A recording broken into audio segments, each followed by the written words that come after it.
ఒక ఊర్లో ఒక పేదవాడు ఉండేవాడు. అతడు కూటికి పేదవాడే అయినా అతనిలో భక్తికి మాత్రం ఏ మాత్రం లోటు లేదు.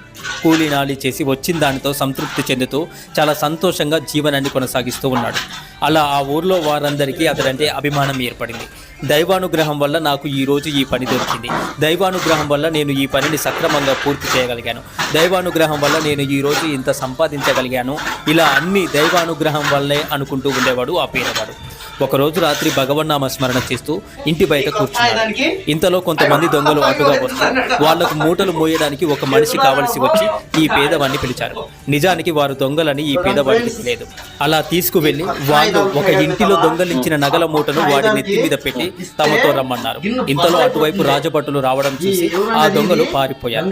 రాజభటులు నెత్తిన మూటతో ఉన్న ఈ పేదవాడిని చూసి వీడే అసలైన దొంగ అని తీసుకొని పోయి కారాగారంలో బంధించారు. మర్నాడు విచారణకు అతడిని రాజుగారి వద్దకు తీసుకొని వెళ్లారు. ఈ విషయం